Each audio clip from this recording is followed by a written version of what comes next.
on January 26th. This afternoon, we're going over two bills that we have not walked through. 230 and S-166, and then we're going to hear from the PUC about the aesthetic criteria and how they feel that works for or not for them. So when you introduce yourself for the record, and the floor is yours. Thank you, Madam Chair. I'm Wendy Harrison. I'm the senator, one of the two senators from the Windham District, and thank you very much for having me here. And I am here to discuss S-230, which is a bill that would regulate Medicare Advantage. And I'm proposing this bill to provide improved medical insurance coverage to Vermonters and to increase protection for consumers. My understanding is that while some people are happy with the Medicare Advantage plan, there are others who would prefer to return to a traditional Medicare plan, and they can't always do that now. This bill has three parts. The first part would prohibit the state from paying for Medicare Advantage plans for its employees, primarily because of concerns about limited provider choices. The existing restriction in the statute requires the quote explicit agreement of all employee organizations who would be covered by the plan. And this bill would take the restriction a step further by not allowing the state to contract for any group insurance that is a Medicare Advantage plan. You'll hear about this in testimony. The second part of the bill, starting on page five of the small version, I'm not sure where it is. I can find it's section 4 of the bill is the most impactful section. As you all know, Medicare is the federal government health care plan for seniors. It covers 80% of healthcare costs, but has no out-of-pocket cap. So most participants need a Medigap plan to cover the 20%. Problem is that Medigap insurance providers can reject potential customers for pre-existing conditions. The Obamacare legislation that prohibited insurers from using pre-existing conditions to deny potential customers did not include Medigap. States have the authority to prohibit denial of Medigap for pre-existing conditions, and 4 states have done so: New York, Connecticut, Maine, and Massachusetts. I'm hoping that Vermont will be the 5th. A typical story is that a senior is denied medical treatments, surgeries, or medications by their Medicare Advantage plan, and they decide to switch to regular Medicare coverage. That would allow them a choice of doctors and hospitals and has much less coverage limitations.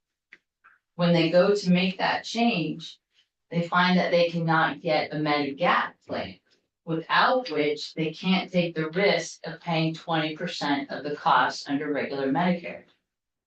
They're effectively trapped in the Medicare Advantage plan and unable to get the treatments that their doctor is recommending. And I've heard that story from the people themselves, the customers themselves, and from doctors. And it's really distressing to hear from doctors how frustrated and sad they are that their patients can't get the services and the treatments that they are recommending. So this bill would require Medigap insurance companies to guarantee acceptance of coverage for Vermonters who want to switch from Medicare Advantage to traditional Medicare. That's that middle section. That's the most impactful part of the bill. The third part of the bill would regulate the advertising for Medicare Advantage plans to reduce deceptive advertising. When I was contemplating this bill, I received a postcard that I have in the next room and wanted to share with you, and I'll bring it to you. The design of the fonts on the postcard, as you'll notice, the same design that I have only seen on IRS. materials, where in 2024, the first two letters are, outlined, second two letters are, or two numbers are, filled in, you'll know what I'm talking about when you see it. But I've only seen that on IRS publications. The black and white design mimics government communications, and the identification of the server sender is in very small type. And that's not the only one. The target audience is older adults. The product is healthcare, which is a fundamental, some people think it's fundamental right. But it's certainly an essential service, and it's not a service that should be deceptively advertised. So that is my summary of the bill, and I very much appreciate your consideration. And if you have any witnesses we should hear from, just get their contact to Zane and we'll have them in.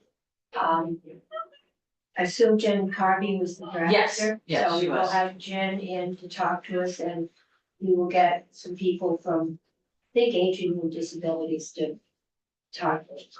We'll get the regulation, I guess insurance. So. Insurance companies, and I'll get some customers, doctors. Yeah. That would be wonderful. You could get Joe Namath on my TV screen. Well, maybe next year. Thank you.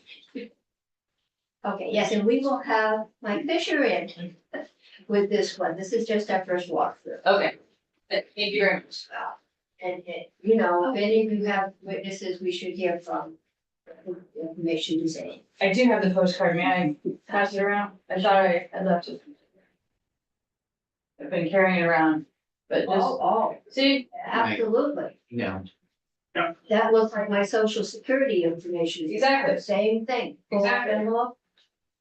so Yeah, it's not fair. what does it say? Guess what? You could get more for your money if you, yeah. Well, I'm not quite eligible. I'm almost eligible, so and It's just lining you up. right, teeing me up, exactly. Yeah.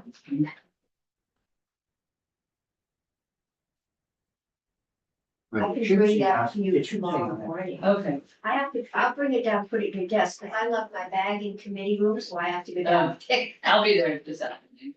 You said it? up. Okay. It should say on those cards, does this seem too good to be true? Read on. Put that in, bro. Oh, look at that. Information for Medicare is. Oh, yeah. Don't delay. It doesn't say who you're calling though. You don't delay. Send throw that at it. Okay. That is our first bill. Our second one is 166, which is an act related to Vermont charitable contribution credits. Kirby, come on up and explain this one to us. I've heard it has to do with if you shoot a deer and donate it to a charity, that would be a charitable contribution. Was that? Dressing or undressed? The cost of dressing. Well, it would have to be, I guess, a different rate from dressed or undressed. Also, if it's roadkill or not. Kirby Keaton, Legislative Council. Would you like me to pull the bill up? Yeah. Okay. Brown, see awards. Whoops. Went up. Because, you know, get both fever, you see awards, you shoot. Golden retrievers are at risk. I was threatened to put an orange sweater on my golden backyard.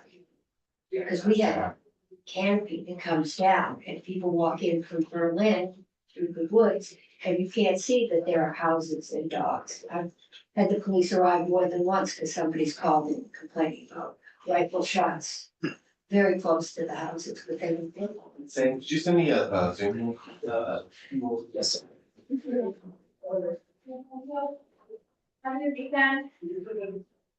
So, I'll have it pull up in a moment, but, so the bill's a clarification on it. Okay, It states that, put short, it proposes to clarify that donations of lawfully taken gain qualify for the Vermont charitable contribution credit. It would be like donating food, which would be a non-cash donation under federal definition. Okay, so Uh, donating would be considered donating food. yes, and looking at the federal law and the federal definitions for charitable contributions. Because it's pretty limited. No, we took out charity. We put it back in, but it's very limited. Yes. Yes, Uh, it's very controversial. Vermont's charitable contribution is technically decoupled from the feds because But they would get it. This would say they could take, oh, they could take it at the federal level, right? that's the question. Vermont, we're decoupled, but we use the same definitions as the Yeah. feds. So if you could take this at the federal level, you could take it in Vermont. The difference being you would not have to itemize your taxes to take it in Vermont, but you would have to itemize to get the federal credit. And also the Vermont credit's quite modest. You have to make $20,000 worth of donations to get $1,000, and the maximum credit's $1,000. And I can't imagine doing that much deer. Like the actual value of the donation is If you have 100 deer, you could probably take it. lawfully taking. You can't jack deer to do it. Right, So I think we need to have Senator Perchland. I mean, if they can take it here, but most people now don't have to itemize since we doubled the exemption at the federal level. So if you wanted to deduct a deer, you would have to itemize all your or just that one donation? And All of to claim, yes, to claim it at the federal level, you would have to okay, donate it, but do we allow food donations in Vermont? what's that? Do we allow food donations as a deduction? I assume if the feds do, we do. If the bill passes, we'll. We do, so I think the reason why there might be a need for clarification is at the federal level. If you're a business donating inventory Yeah. of food, it's clear that you can donate food and get the credit. For individuals is where the federal regulations are a little less clear. But my reading of it, and Abby had worked on this at the beginning, Abby Shepherd, who was in my position before me. And we had both came to the same conclusion, which was, the federal regulations point out things that individuals can't donate, such as old used household goods. And in the part of the regulation where it points out old used household goods for something that can't be donated to get a contribution credit, it clarifies that food isn't considered part of that. So the federal regulations imply that individuals can donate food.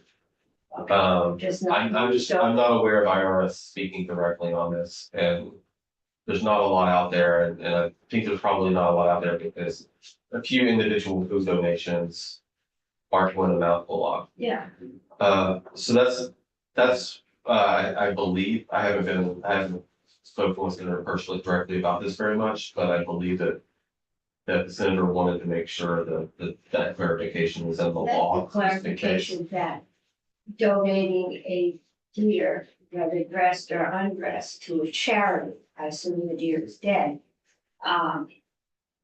is a food donation. A live deer would be a pet, I assume, but You're not allowed to own. that's true, you're not allowed to own or padlock. So, but this would not, I can't see this having any radical effect on anything. And I'm sure out there is someone who itemizes, and who determines how much you can deduct for deer carcass? It would be, I mean, I believe it would be the taxpayer estimating in that case. The other just important thing to note would be the donation would have to be to a qualifying organization under the federal definitions. Okay, So in Vermont, there's a memo in the committees. I believe it's on the committee's website that provided.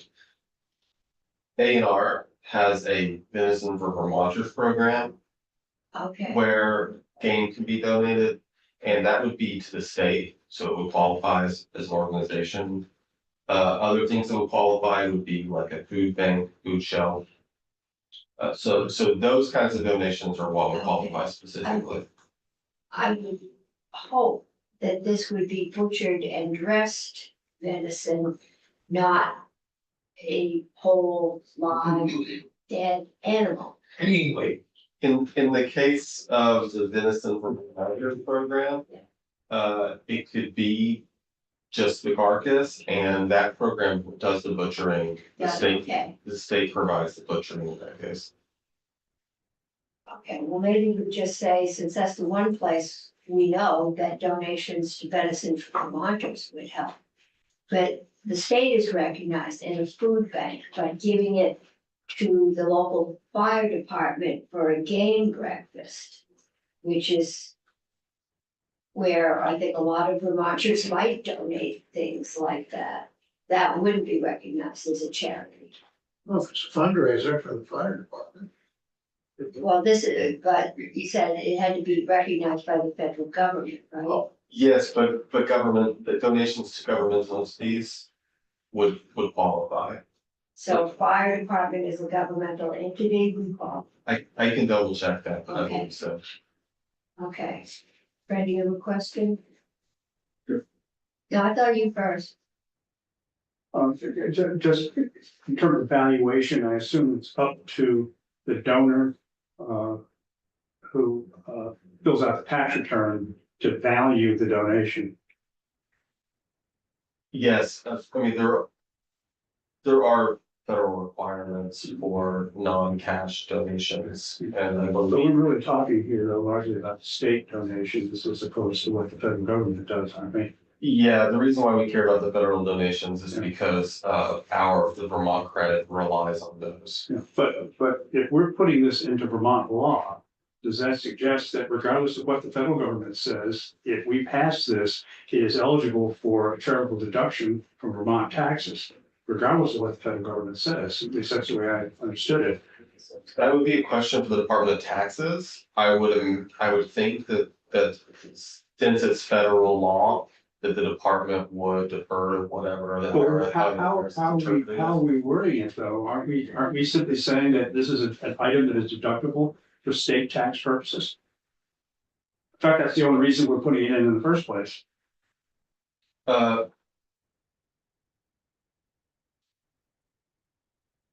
Yes, but the Vermont credit references the federal. What exactly does it say in terms of what's deductible?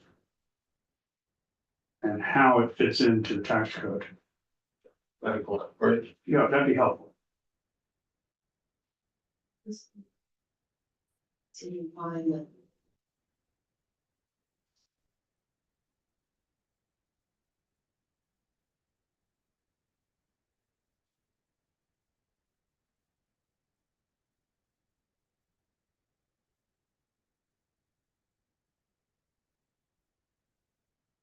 Yeah, because we aren't linked to the federal credit, even though the tax, in the way we calculate taxes, we are.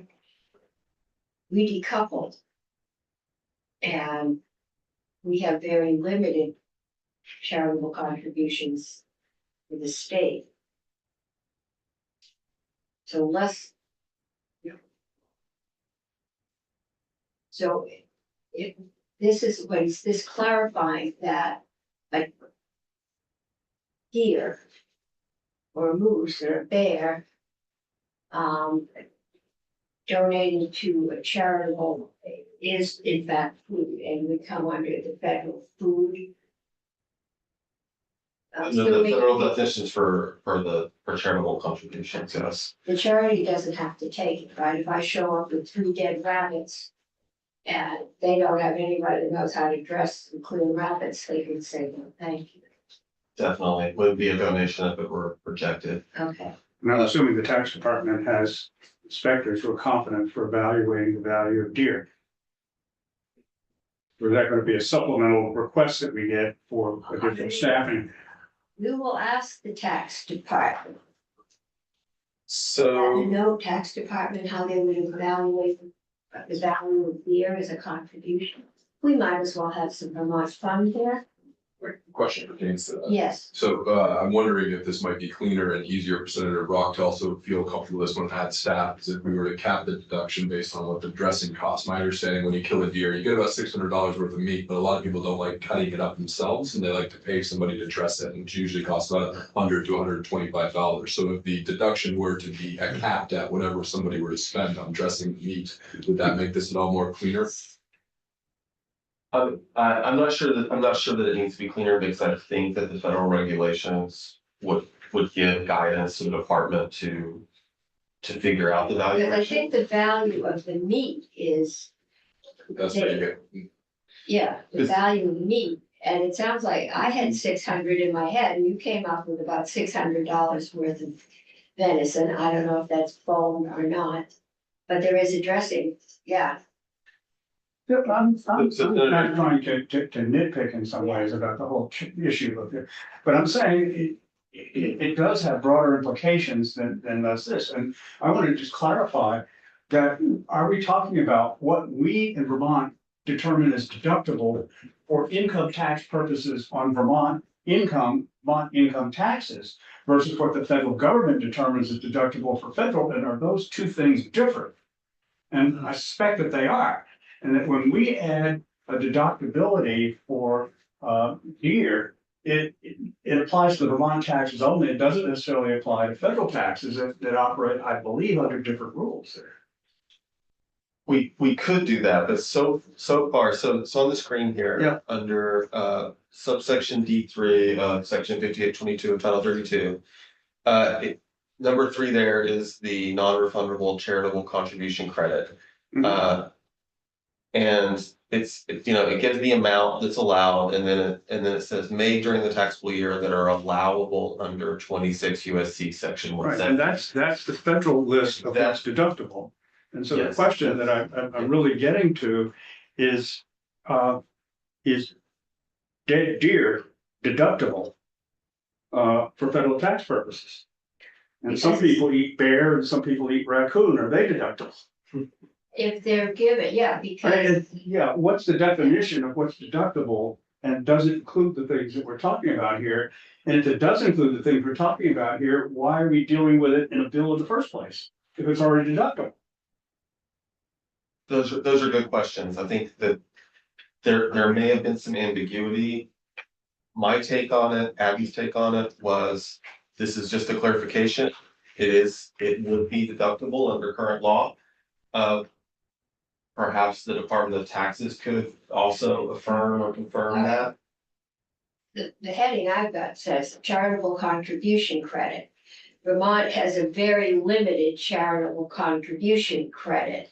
And so I guess if you don't have anything else to deduct and you want to deduct $600 worth of deer meat that you donated to the local Fish and Game Wildlife Dinner, that would be included in as deductible in the Vermont charity. And maybe for some people, that's all the charity they Well, yeah, can but do. the question is this limitation of the Vermont charitable, what's charitable deductible in Vermont, does that impact this particular section of federal law, which is what it seems to? Are we talking about a deduction for Vermont taxes? Or are we talking about a deduction of the charitable contribution for all taxes, including federal taxes? This, I'm not clear on that. well, you've got the bill, but my title is an act relating to the Vermont Charitable Contribution Credit. It says Vermont Charitable Contribution Credit. And I think, and we can ask the tax department how they'd interpret it, that means that, I mean, you're limited, very limited in Vermont to what you. Well, I don't think we're in Vermont. I don't think we are deducting anything under Vermont charitable tax credit that is not already deductible under federal law. Or are we then creating yet another thing that from an accounting standpoint is going to be difficult to, just another complication to That we manage? need to ask the tax department, because right now I thought we were totally separated. That's how we survive when everything crashed, because we had decoupled. Yeah. And, our what you could deduct in the federal credit, you can't, I guess you could deduct most of it, but only up to a very limited amount, so we'll ask the tax department. If we do this, is it having any impact on our federal law standing, or are we causing conflicts? So hopefully this is helpful to clarify this. Vermont is decoupled in the sense that we don't just have something flow through. And in fact, you can get the Vermont credit even if you don't itemize, but at the federal level, you would have to itemize. So more taxpayers in Vermont are able to take that state credit because they don't have to go through the extra step of itemizing. So in that sense, decoupled. It's just that our credit does reference one federal definition to determine what kind of donations are allowed. And since we're referencing a federal definition, the IRS is the entity in charge of interpreting what that means. And so when the Vermont Department of Taxes goes to figure out what that means, it would base that interpretation off of whatever the IRS said it means, because they're the ones that get to interpret that. Vermont still, of course, has control over, what it considers. So, for instance, this bill does further clarify beyond the federal definition that lawfully taking gain will be allowed. And that's so if that were added to law, if this bill were to pass, then it wouldn't matter for that item, that one item, it wouldn't matter what the IRS says about it.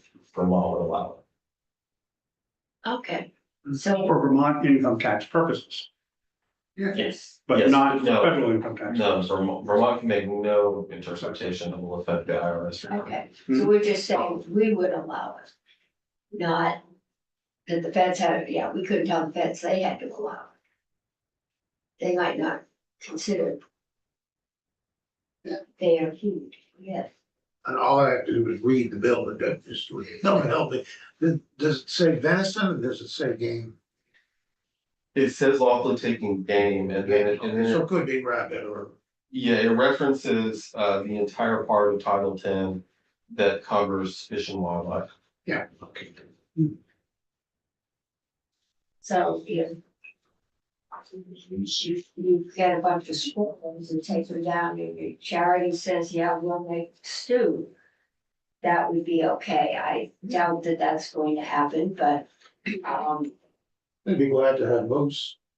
moose. I'd be glad. Yeah, I don't know what most people do with a moose. I know my brother got one in Canada. And my mother had to bring many freezer chests to the airport to pick him up. And I don't think they ever finished. Well, the town of the Windsor, whatever the name, exact name of the club is, the Windsor Fish and Game Club, they do a game dinner. Yeah. And I had bear, moose, venison, Yep. rabbit. Good. So, My wife, kind of runs the Bethel Food Show. And there are people who come in because they need the food. Yeah. But then they also want to help when they can. Yeah. And some of these same people during hunting season okay, donate things. so we'll ask the tax department for the pig, just so we don't run into trouble, but it sounds like we're just saying you donate game, and I have a feeling a lot of that might be donated to the Bethel Fish and Game Club. Or the, the local fire department game given. That can be considered a charitable contribution. The organizations have to be, don't organizations have to be recognized as qualifying to get charitable contributions. So if people think, but if the fire department isn't. And, government, part of government, then that was wrong. Okay. I definitely. It's more than that. But Level one. we might need, how do you put a market value on squirrels? I mean, there is a market value for Red, fencing. red. Red, they'll pay, yeah, red, yeah, that's worth a lot. No, In case it's helpful about that, about the Yeah. valuation piece. The credit itself is 5% of the first 20,000, so $600 for a deer was mentioned before. yeah, That would amount to a $30 worth of credit. probably worth it, I mean. Yeah, I mean, if you're gonna donate 3 squirrels. And a deer is $30, you must be in decimal points if you're looking at a squirrel or a rabbit. Rabbit has market value, you can buy rabbit in the grocery store. So that you can fix, but I don't think we regularly sell other things. Bear, I'm sure, has someplace you can find a market value. I just say you have to nail it to a door and beat it, but I'd be curious how much it costs the tax department to contest. more than they're gonna deduct. Okay. Any more questions? We'll have the tax department and we'll see if we can get Senator Perchnik in here. Getting a lot of folks is a little challenging. Yeah. So. Way to go. Okay. And we next, and we are 5 minutes behind, but I'm looking for. It's on Zoom. He's on Zoom. Okay, there's Greg. If we get him to zoom in.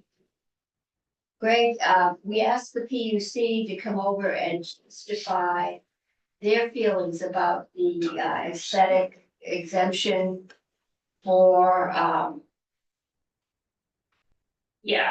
sightings and 248, yeah. Not A, I'm so used to saying 248A, because that's usually what we're dealing with in here. These are 248 projects. And we have had 2 different definitions of what was denied. One was Manchester, one was Bradford, and why permits were denied. Both sides have claimed victory on those same permits. So I thought it might be good to ask the people that do the permitting, how is this criteria helpful? What, how do you make a decision as to what is aesthetically pleasing and what isn't, and to whom? Right, so good afternoon, Madam Chair, members of the committee. For the record, I'm Greg Faber with the PUC. Let's start with Manchester and Bradford, 2 different cases, very different actually. The Manchester case involved a large solar project built across the street from a large housing development. That case was denied on aesthetics because it was in full view of the housing development across the street. The Bradford case, that involved, in that case was involved neighboring landowners, obviously, the people from the housing development intervened under aesthetics, and they prevailed in that case. The Bradford case, that was a different matter. The town was involved in that case, and the parcel of land that the developer wanted to use, the town had different ideas for the use of that parcel of land. They didn't want to put a solar facility on that parcel. They wanted to put something else there. They were arguing aesthetics, but they were also arguing orderly development. It conflicted with their town plan, basically. And in the end, the developer withdrew the case. We did not deny the case. The developer withdrew it. So you have one case that was denied on aesthetics, and honestly, that's the only one I can think of well, it's the only one I could think of that we've denied on aesthetics alone. So hopefully that clears that up with those 2 cases. Yeah. We had the attorneys for both cases, I think, in here the other day. It was rather interesting. Definitely spirited, and I think that I couldn't understand aesthetics. I drove Route 25 and just about every Friday night for 10 years. And we were told originally that that was denied on aesthetics because 25 had been designated a scenic corridor, and it is. Once you get on, on the upper side of the interstate, but once you get below the interstate, that was very commercial. There's, a quick stop and gas stations and, Right in the middle of a strip development. yeah, right in the middle of a strip development. Right. And the attorney who worked for the town told us that the town had denied it, had fought it because they had just gone to the expense of running water and sewer out there, That's right. of having some commercial development. And they did not want to take up that land with something that didn't need water and sewer. That's right. The town opposed it on those grounds, that it didn't comply with their town plan or their plans for the development of the town. And then we did not deny it. It was withdrawn by the developer. Okay, So it's I heard the testimony as well. It was a little misleading, I thought. But those are those two I cases. around a whole lot this past week. I listened to it also. It was a bit confusing. But those are the facts. The Bradford one was withdrawn. The Manchester one was denied on aesthetics.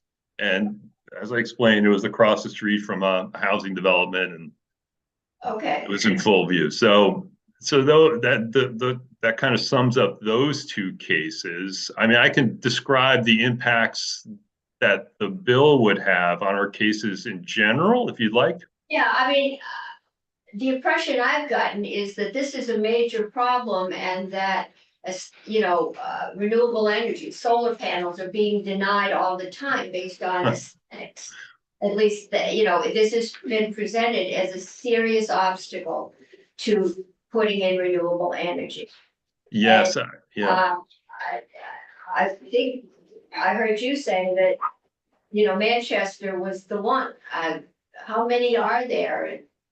Yeah, I'm going to say the vast majority of solar cases are approved. 90%, probably higher than that. More than 90% are approved because people don't bring these cases lightly. They know what our standards are, and they do the work up front. They talk to the neighbors, they talk to the town, they talk to A&R, they talk to historic preservation before they bring that petition to us. So they've got all their ducks in a row by the time it gets to us. There are a couple of projects where a developer decides to circumvent that process, and they'll bring a poorly cited project before us. And what happens in those cases typically is you'll get neighboring landowners, adjoining landowners, they will intervene in the case under aesthetics. And throughout the course of the litigation, they will negotiate, oftentimes they'll negotiate a settlement with the developers involving mitigation, such as planting more trees around the project, maybe moving the panels, maybe shrinking the number of panels on that parcel so that the view of the project from the neighboring properties is mitigated in some way. And of course, that lengthens the process, but usually that results in a approval with conditions, such as moving it or putting in more landscaping, that type of thing. That's typically the process. And as I said, the vast majority of these applications are approved.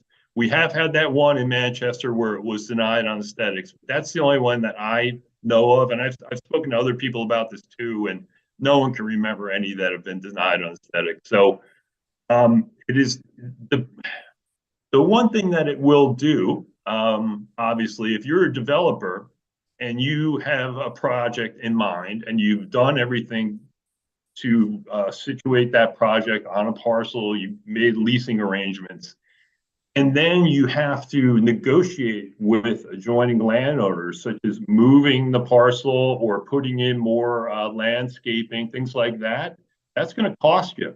And that's going to affect your bottom line if you're a developer. So if I'm a developer, I want to avoid that. I don't want that to happen. So that may be what's driving this. That would be my assumption. Yeah, this would say that neighbors couldn't appeal based on aesthetics. And it started to sound like a class war in here the other day, that people trying to protect their property value or their view were somehow evil. And, just trying to figure out how to balance, but and I guess it is that intervening from the neighbor, not that on aesthetics, that this bill would rule out and make it much more limited ability for the. Right. neighbor to intervene. That's exactly right. So 99% of neighboring landowners, they intervene on the basis of aesthetics. If you remove aesthetics from the, if you take away their ability to intervene on aesthetics, Well, I they think will that- not be able to intervene. And that's what this bill does. So basically what you're saying to neighboring landowners is you cannot participate in this proceeding. Okay, So that's what the bill would do. And honestly, like I said, that intervention oftentimes results in a better project by forcing the developer to address aesthetic concerns, such as putting up more landscaping around the project perimeter, or maybe even moving the project. So that oftentimes results in a better project for everybody. So if you take that away, you could take away, you'll take away that process. Yeah. and I think that's something we need to probably make clear, is that these are for-profit businesses. Some of them are fairly large businesses. And that this isn't a bunch of charities trying to do what is good for the state, and we know solar is good. But that these are businesses who are making a profit from doing something that we want to have happen. And it's. Well, usually they're working with a farmer or a landowner who is also, Yeah, making it part of their land use. okay, so if we take away aesthetics, what else can an adjoining neighbor, and somehow it always gets pictured as the person with the wealthy farm, but the other day big Victorian mansion. But we heard the other day about some pretty subsistent farmers that had were trying to make a living and had objected to things. So are usually these sightings would be in poorer neighborhoods. Right. That's right. You want to buy the cheapest parcel of land that will work for your project. So the case in Manchester, that was a sort of a middle class housing development. That wasn't a bunch of wealthy folks living in mansions across the street. It was a housing development, middle class. One thing I did want to point out too, which is kind of strange. So this would take aesthetics out of 248. And as you mentioned earlier, Sarah Cummings, 248A, where you have telecom tower siting, aesthetics would still be in that section. So it would set up this strange asymmetric review process whereby someone who lived 2 miles from a telecom tower could intervene in a case, but someone who lived across the street from a 5 megawatt solar development couldn't intervene. Okay. Senator, Sorry if I missed this, I'm sorry I'm late. I heard you say that 99% of the neighbor cases are aesthetics. I don't know if you or somebody has the data to get the actual percentage, that sounded a little bit like an estimate. It is. And then, I think Senator Cummings asked this question, I didn't quite hear the answer. What else could they appeal on that's maybe less subjective? Well, we're not talking about appeals. We're talking about intervening at this point, just getting into the case as a party, right? Yeah. The appeal would come after the case was decided. But what else could they appeal on? I mean, what else could they intervene on? Well, the bill would limit them to public health and safety. Now that's difficult to do, especially with a solar project. Most of the solar projects adhere to national electric safety codes. So it would be difficult to appeal under safety or something like that, or traffic. Again, they would have to get permits and stuff, which they usually do. They have to get permits from AOT if they're bringing in oversized vehicles and things like that. But as I said, and I've done hundreds of these cases, I've done hundreds of telecom cases. Most neighbors intervene on the basis of aesthetics. They don't want to see it. They don't want to live next to it. And that's understandable in many cases. And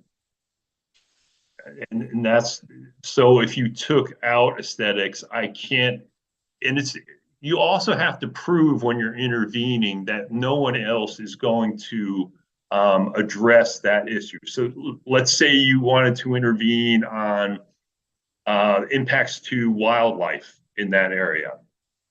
A&R is going to take up that issue. So you would be denied intervention on that issue because A&R is already doing that. They're already looking at the impacts on wildlife or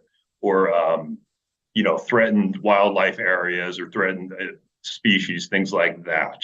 So there's very few things left for you as a neighboring landowner to intervene on, and aesthetics is the main one.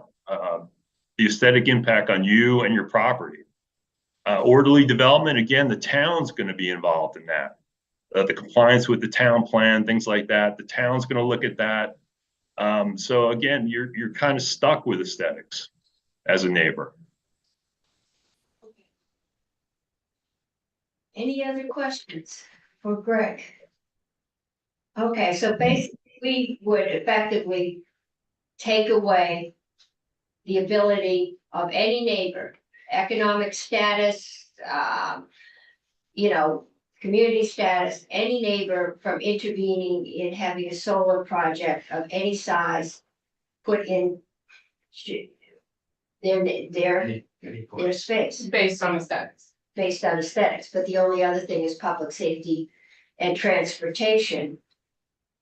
Once they're up, they don't generate traffic. That's right. So it would be public safety.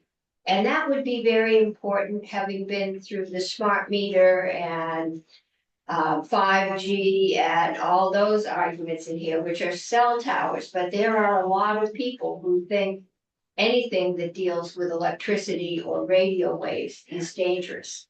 And I suppose you could try that argument, but That's not aesthetics. it's not aesthetics, but that would be still a few people, very few. And the odds that they'd be in that neighborhood are not that great. Okay.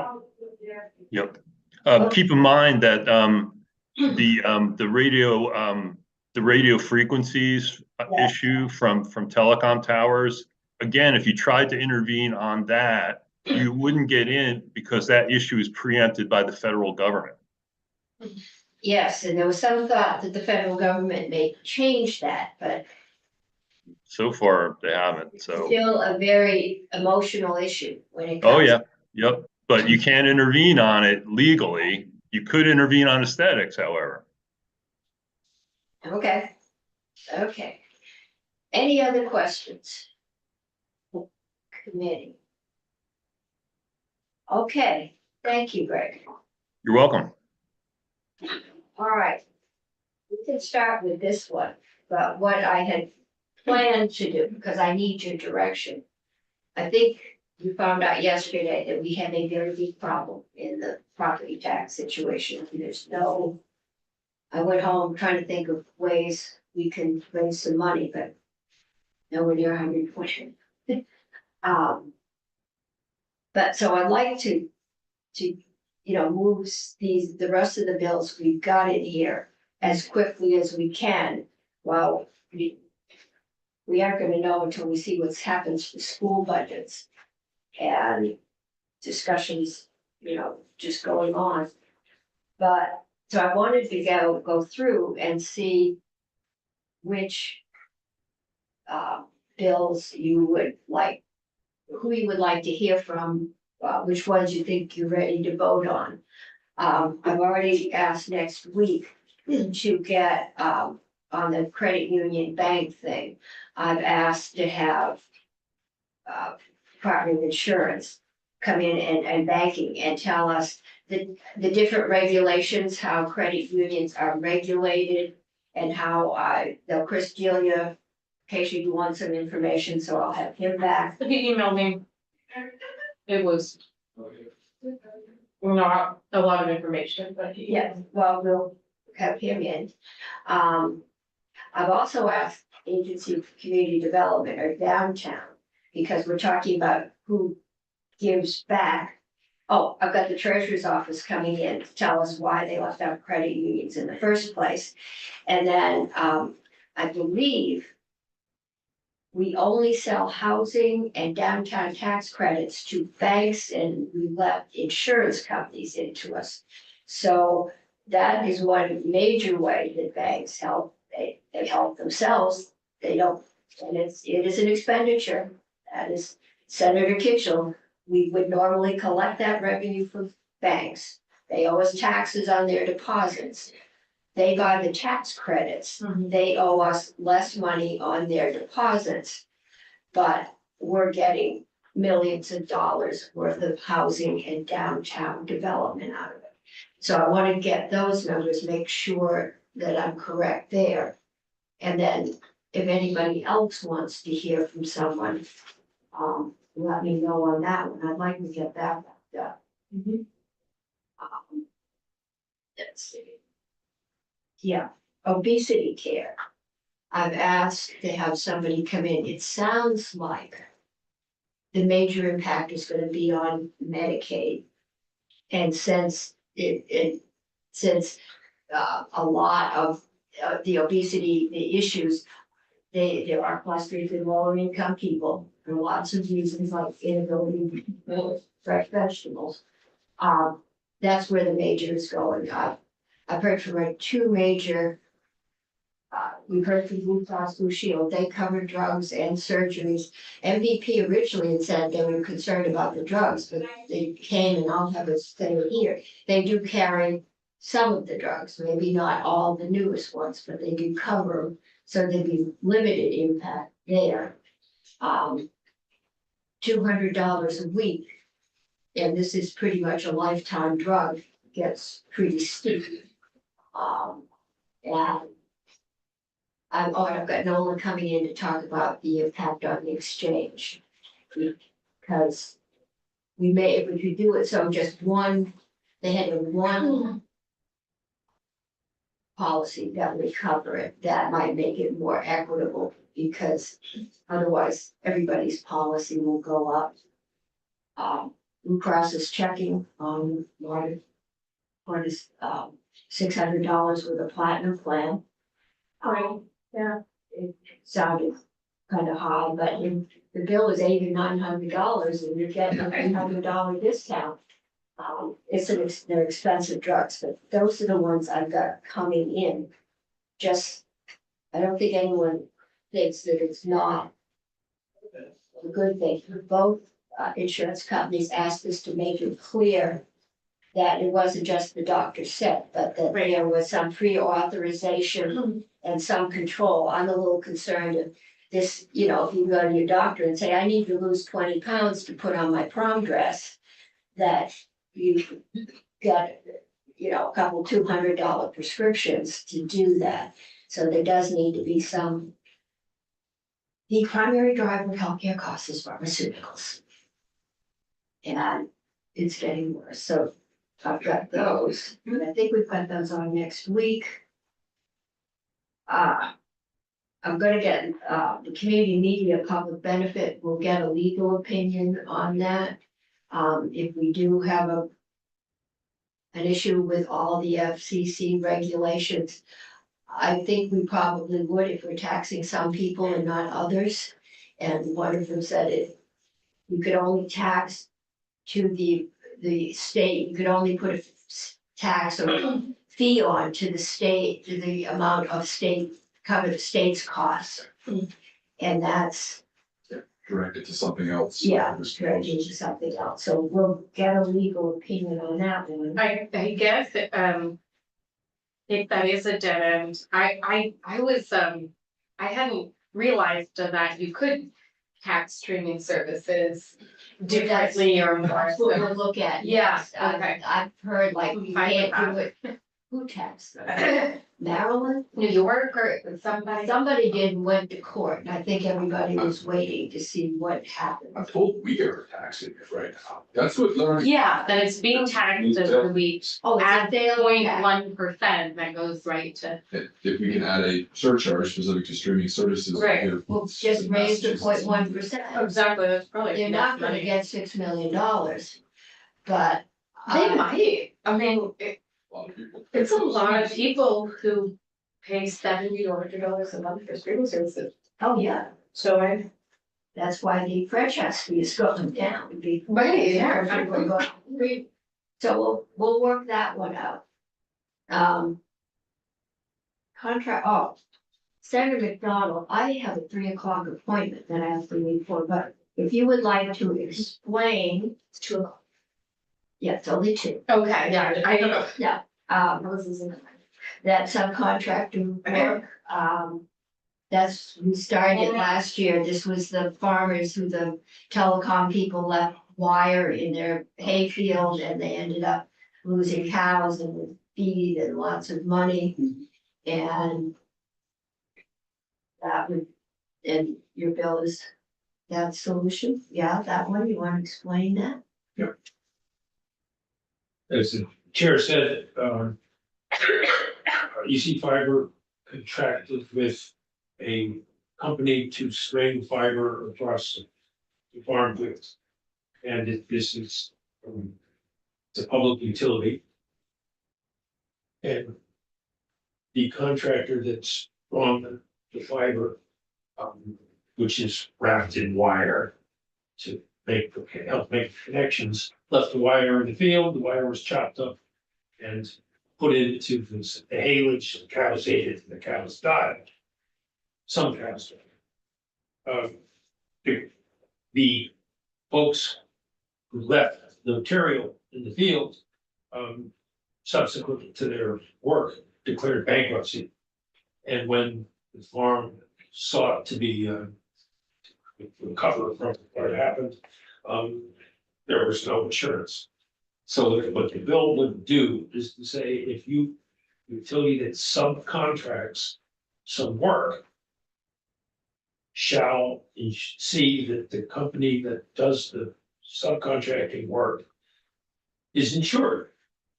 And if for some reason that all things were all said and done, that turned out that they weren't insured or they filed for bankruptcy or whatever, then the enterprise that did the that let the contract would be obliged to cover the damages. That will have, I think, much broader range. Bankruptcy is frequently, I'm thinking of roofing companies or a lot that they get into trouble and they go bankrupt and they come back in a few weeks, so we'll talk about that. I think it might be, in this case, the subcontractee had insurance until the last day of the contract. So it wasn't that there was no insurance, it was when did the damage happen and, but they had let the insurance lapse. It wasn't just clean cut, we don't have insurance, and they were required to have insurance. And the chair is correct, and that didn't, the people who were harmed Right. didn't make any difference to the details were. This is not a new issue. There was a study committee a few years back, dealing with workers' comp. And it's, what often happened is someone would hire a subcontractor, the subcontractor would say, oh yeah, we have workers' comp. And then someone would get hurt on the job and lo and behold, I didn't. Or they'd ask their brother-in-law to help them on a Saturday. And so, there's lots of reasons to subcontract jobs. Usually it's to save money because it's a more convenient relationship. Some short-term work or a variety of other reasons. You don't. It is, the purpose of subcontracting is not to leave the victims of Right, malfeasance unprotected. right. And it is it sometimes is a loophole that might be intended and other times unintended loopholes. I wonder if we could set up an insurance that, We charge per connection. well, no, It's yeah, a- no, we could set up an insurance that would be like a bond that the person that was hiring the subcontractor, if the amount was over something, would have to take out a performance bond. Or that someone would take out a performance bond, therefore, if the performance killed off your livelihood, you would have recourse.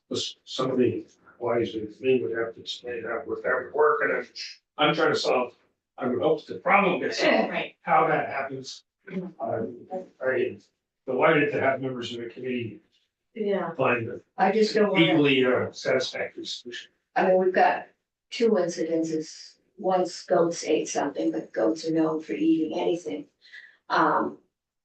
Where there was some contractor malfeasance, delivered or not, I'm sure it wasn't delivered. But yeah, if the insurance is lapsed, or if you could just go bankrupt, and I've had several complaints about the contractors putting up cables for whomever, they're out of state. I've had complaints about they just park in people's driveways, they leave their equipment in the backyard. Don't ask permission, don't say, hi, we're here. Stand in the yard and smoke cigarettes and leave cigarette butts around, so it might be time to give them a heads up. But rather than make a law that hits everything and may have unintended consequences, I'd rather find a way. Because these so far have been fairly rare incidences, that when something bad happens, there is security for the people that get hurt. That's, it solves the problem for the folks who get hurt. Yeah. Then That's what you don't find. Would it be worth at least having a conversation with DFR regarding the advantages, disadvantages, and relative costs between insurance and surety bonding? Whether or not for certain kinds of contracts, particularly that involve public works. Yeah. That surety bonding becomes standard. Again, just understanding what the cost implications and so on are. Okay. Because you're right, there are certain circumstances where a contractor does something, and they're fully insured while they're there, theoretically, the insurance, depending upon how it's written, and that's another question to SDFR, does it provide a tail that includes discovery of things that were wrong that happened during the contract and that created something that blew up afterwards? Generally, I would think that that's covered under insurance, but whether surety bonding provides, in fact, more surety. So we will have to DFR, we can look at that. And we have notes, I have a note. Okay. That gets us down. All right, we have one hanging out that we haven't done, and that's because the CUDs are coming in on the 30th. Next Tuesday? Next Tuesday, I think.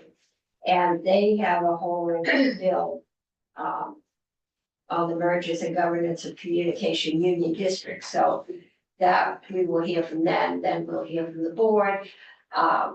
There's a whole section in there on declaring all their paperwork as not subject to public records. We don't do public records, I don't feel comfortable doing that, so if it wouldn't automatically go to GovOps, I will ask to have it sent there because that's what they do, and I think frankly, I think that's a big issue. In terms of public transparency of what effectively has become a public utility. yes, We have a whole lot of things hidden that we don't know, and again, when I'm concerned about things potentially blowing up, that's where which from the utility perspective, that's our responsibility. I'm very concerned we may have a lot of stuff going on that we really don't know Oh, yeah. about. So there's us knowing and there's anybody knowing and there is business I'm not even sure records. that we know, Well, that even behind no, I the time think that we- secrecy and so we on should- it goes, I don't think we know. what's No, going on. I'm not sure that we do. And so, but we are not the general public and we wanna keep, you wanna, yeah. There are business records. We don't require businesses, but we're not invested in businesses either, so. We will make some testimony on that, but the public records people are GovOps, so it's gonna go there regardless. When you wanted to go there first. No, Oh, no, we will do our work on this, and we will hear from both sides. We can send a recommendation to GovOps if we'd like to do that. Contract about mergers and government, access to CUD. Yes, Medicare, the one we got today. Medicare Advantage plans will take quite a bit of chat. I'm not sure who to call, but we should let the Medicare Advantage plans talk to us. There is an issue, I thought it was just getting back into regularly Medicare. If UVM stops taking the, and that's been on and off, if they're gonna even consider. Taking at least one group, biggest group of Medicare Advantage. And if you do that. And then find out you got it because you just found out you needed all kinds of dental work. And you get it because they tell you you're gonna get free dental, and then you find out you have to go to, Concord, New Hampshire to the dentist. You may decide you wanna go back, and I guess from the testimony today, there was trouble. I would be told that you had to pay a monthly fee to Medicare to make up for the time you were out. But it sounds like there may be trouble getting Medigap insurance, which is essential. Because unless you're in the hospital, Medicare doesn't cover that. Well, I mean, you can understand though, the notion that you've gone to a Medicare Advantage plan because you've got to save a bucket of money. Yeah. And then you have that for a period of time where you're not paying into regular Medicare, and then all of a sudden you decide, oops, this is a bad plan because they're gonna mess over me here at the end, so I wanna go back and, that shouldn't be free. Probably not, but it also should not be prohibited. Because really, I've been paying it into Medicare my whole life. And, 2 years balanced out, I wanna hear more about the Medigap. Well, Because, you wanna hear more. yeah, oh yeah, I I wanna mean, know. that's, we don't want to hear more. No, I mean, I know there's, and I know there's people who love their Medicare, their plan, so. Wrong. See some truth in advertising when you go. Well, there should definitely be consumer protection, and I'm assuming there is, but that's not a good thing to do. That you should know that the nearest doctor is 50 miles away or 100 miles away. And that your major hospital won't take your plan, and there has to be full disclosure. Of course, one of the problems is when it's a major hospital that's selling a plan. Yeah, So we know there's a question, we don't need to answer it today. no, we're not, Discussion, this is okay. just, this came to us today, and we will work on that again. And anybody that thinks of, who you would like to come in and testify, who you'd like to hear from, let me or let Zane know. Is the, Or not hear from I wanna hear from Joe Nate. Joe Namath, who No, we wait, Joe. invited to explain our, what Jimmy Walker. I want to hear from the little old lady with the big glasses that screams. is the committee comfortable with, the whole thing about the dispatchers? I think we sent that bill out of here, and I think we need to get an update. And so, yes, thank you for reminding me of that. Investment Act, I think did I miss that on? I did. I had it in my. I don't know an update on the dispatch. Oh, Barb Neal and police superintendent. Oh, It's on my notes, okay, but I didn't get that over, so that's good. Cause that is my intention to just find out, it's not moving as quickly as we thought it might. And that it's, we've heard it during the, flood, right, kind of a crisis, not being able to communicate. I'd also like to know what, but I don't know that we're allowed to know, what's going on with all those cell towers that were getting put up, so we could communicate in an emergency. And yet somehow the summer in the emergency, town of Marshfield, 15 miles, 20 miles from the state capital, was without water for 10 days and nobody knew. That doesn't speak well of our emergency. Yeah, this whole issue of emergency communications, is a real can of worms. Yeah, And the question, is in theory, if this committee has an oversight responsibility from the Senate's perspective of this issue. This was the whole thing that went over first to GovOps. If GovOps came up with a solution, and I don't think anybody was particularly satisfied with the solution, and then it got rewritten to come up with the system that we have right now, and at least from the outside, that system doesn't seem to be working either. And this goes beyond our committee, but it seems like an intractable problem, and there's a bunch of money associated with this and so that is going to we're gonna have to do something with this year, I believe. we're trying to get Paul right. And you got that number, right? I do. All together, yeah. So he's been sick, but we will try and get him, and he's the third member of the board, but. But that board, didn't that board finish its work without defining what the result would be? That's what went back to GovOps, and that's what came up with a solution that we found was unsatisfactory. And I think you spent some time in the Pro Tem's office, as I recall, Yeah, trying to get that straightened out. We got it theoretically straightened out, back on track again. And from what I'm told, we still haven't expended the money in the way it was intended. And this is all just dragging again, and it's not fixed. and in the meantime, we've got towns that don't have adequate dispatch. Exactly, and that is I think we do have an obligation to follow through To on follow, that. at least to find out. You think about not, what does the budget adjustment have to do with this question?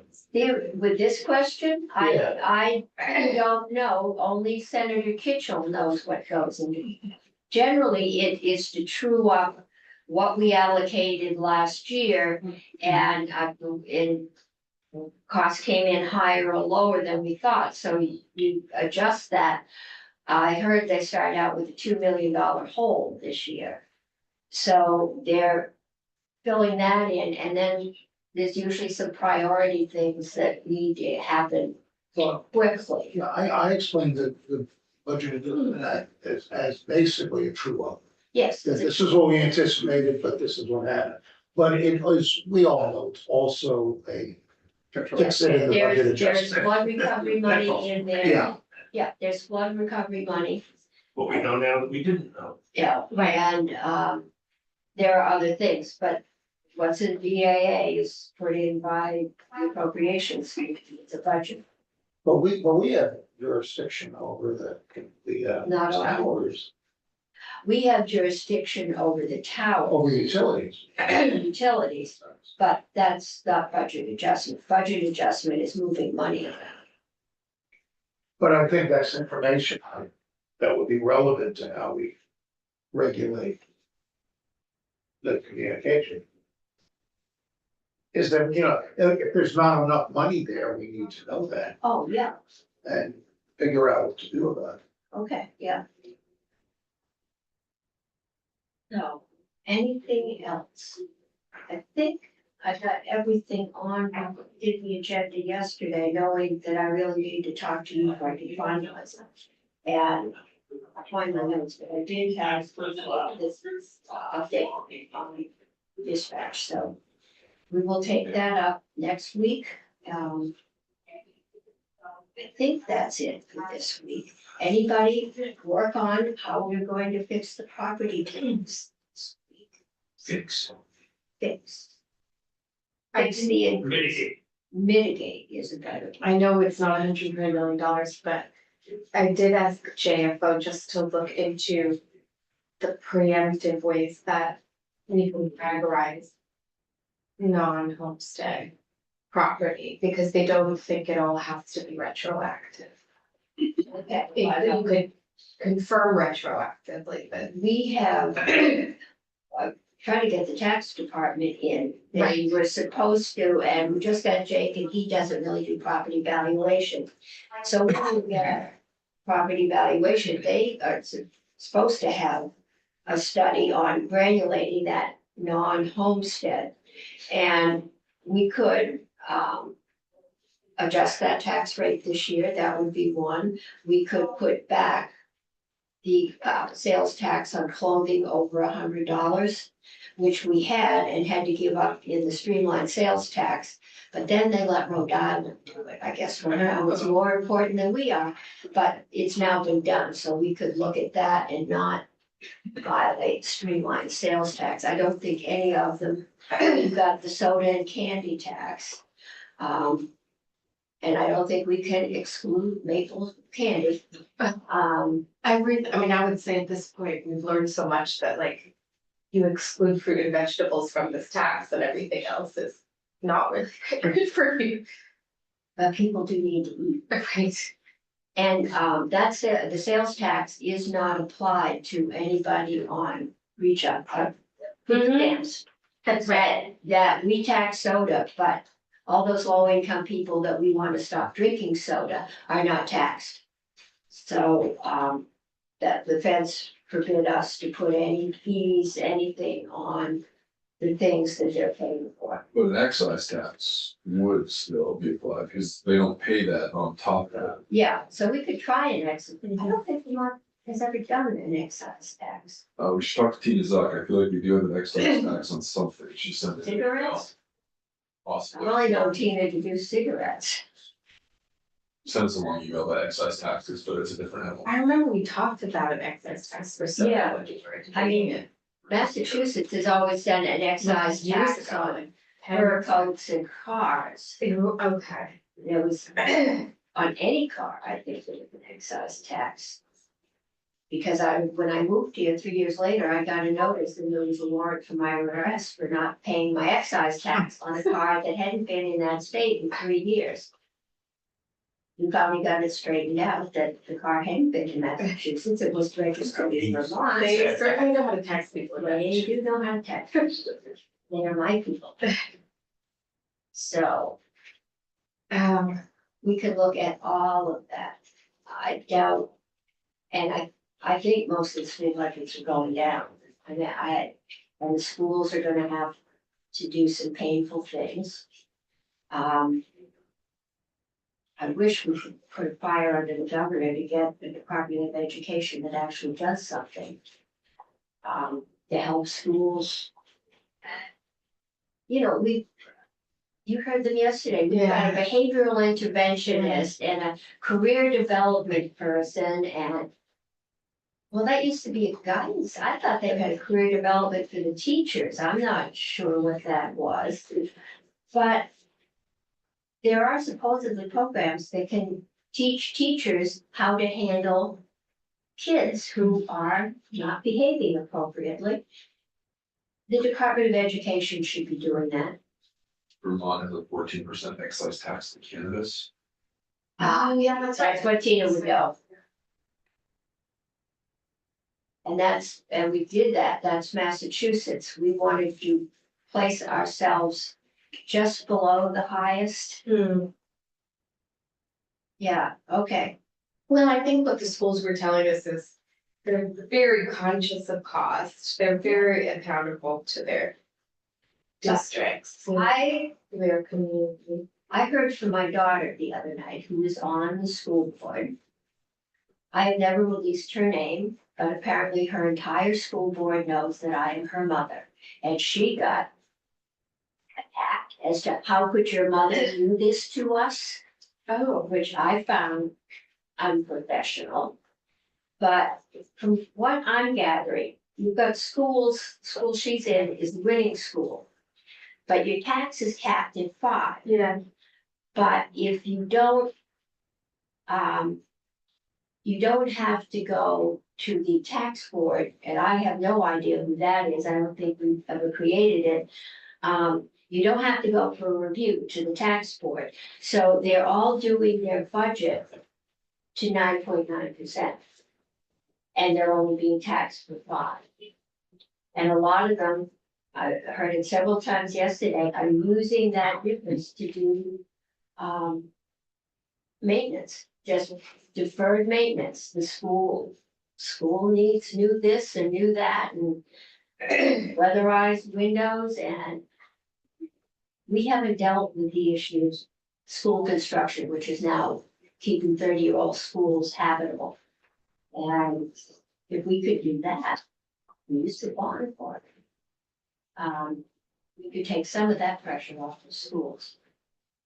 And we would control what got done. Because you had to get approved and there was an annual limit. So, On the same general subject. We're dealing with, we've discussed a few times the homestead tax rate and the non-homestead tax rate. And the history of when that non-homestead rate was different.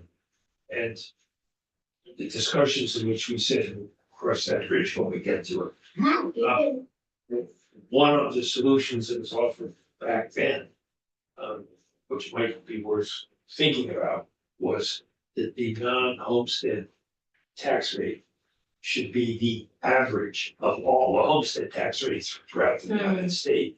Excuse me, throughout the school districts in Vermont. And that when those each year would be calculated, as to what the average rate was, and that would happen. And that would keep things together and not separate them where you're talking off against each other. Yeah. Maybe a good idea, maybe a bad idea, but we might want to think about that. I know Plainfield residential got to be higher than their non-residential over 10 years ago, probably 15. It hasn't happened to enough towns to make them scream at us enough. I don't know that they know that we can do anything about it. I'm not sure what it would do to this year's calculations. But we do need to deal with Well, that. it might, that, if that makes sense, it might just sort of take it off the table, reduce the number of things that we have to deal with. Yeah, and the other thing it came up several times is the CLA. That keeps every town equal. But what if we just dropped everybody's CLA to where it was last year or the year before? Then everybody's still equal, maybe not in today's numbers, but there's still, it's just that. You lose a long way from Burlington. Yeah. It's for all the lifeboats. I'm trying to give just some. Yeah. If we could do some condolence and not affect the tax rate, or it would give them, they wouldn't have to adjust it by 5% up. But that, it came up several times, it was just something I was thinking we'd have to crunch the numbers. I'll just say again, that we need to get rid of this 5% cap. I don't think it's sustainable to keep it on the books for the next 4 years. So this year, I'm very hesitant to remove it, to mess with what they are been operating under, but I don't think we can keep this in place for the next 4 years. Because it just drives the wrong behavior It and does. will get worse before it gets Well, better. I would hesitate to use things to monkey with the CLA to deal with the caps that don't exist. It just, when you start having things dependent upon other things that are not connected, don't self-level, you run into trouble. I think we're gonna have to do this because I have a feeling the House is thinking they're gonna do a wealth tax and use that to do the schools. I don't think we're going home from here before July 1st. Because the governor will never accept a wealth tax. And he will veto the budget and a number of bills, and we will have to sit here as we did his first year in office, and we ended up debiting all schools, what we gave them, like 19%. And we weren't looking at tax rates anywhere near like this. So we just told the schools, we'll give you 19% less, make do.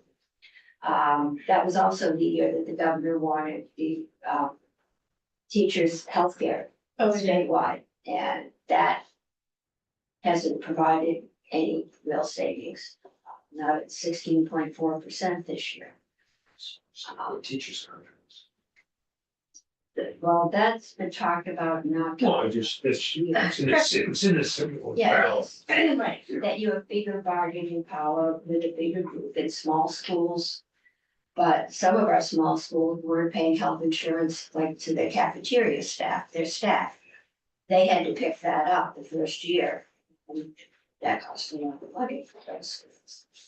So anyway, Oh, so we're gonna wait to do the whole like, look at all the levers and what they raise and wait for the yield. yeah, I mean, we won't know what we're dealing with until school budgets pass or don't pass, and then we have to. I mean, we could declare that all school elections will go in May or April, or Barry's already moved his to May. There's some other town, Montpelier moved theirs to May for a while, on the thought that people would be more likely to come out if the weather was nice. But they didn't, town meeting was when people are focused. I don't know if we can, I mean, the filing deadline is this month. Oh, yeah, we've got. We have to pass a bill yesterday. Oh, but I mean, all those weeks and months, those are all our creations. If we think it would be better for schools to have longer time to work through this, we can say you can move town meeting to April, or you can't, you can't. But I think it would be extremely difficult and not. I don't know that would be helpful to them. They have been through, I think we did sort of. and I think Swanton, that Missisquoi Valley, I guess, has to have their budget in. They've done it, they've rescinded it, waiting to see what we were doing, but they have to have it to the printer on Monday. If they wanna have their budget printed by town meeting day. And I guess there aren't a lot of printers out there. So,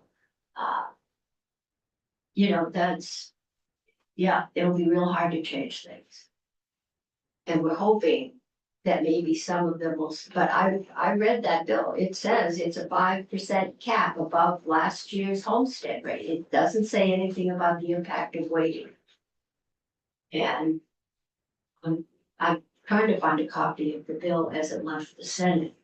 There's gotta be one somewhere, because I'm quite sure that's not what it said when it left here. Well, the council presumably should have that. That's right, they should. There's probably a good reason. Because, it clearly isn't what we intended to do, and I don't certainly remember reading that way. But there's probably a good reason why they dropped the 5-year rolling average weights. I just wasn't in that conversation. It was so late in the session, just came back. That's what this was supposed to be, is a 5-year, you could only go in at 5% a year. But it was the impact of the weights, not your total budget was capped, and nobody's gonna say anything to you as long as you don't spend more than, 49.9%. And that, I've gotta find it because, I think I recall they dropped the 5-year rolling average because the disadvantaged communities wouldn't feel the benefit for an even longer period of time. But what we negotiate, or what they swapped it for, is creating this very bad environment where everybody is driven to stand up, and there's no magic money there. no, Some people less fun.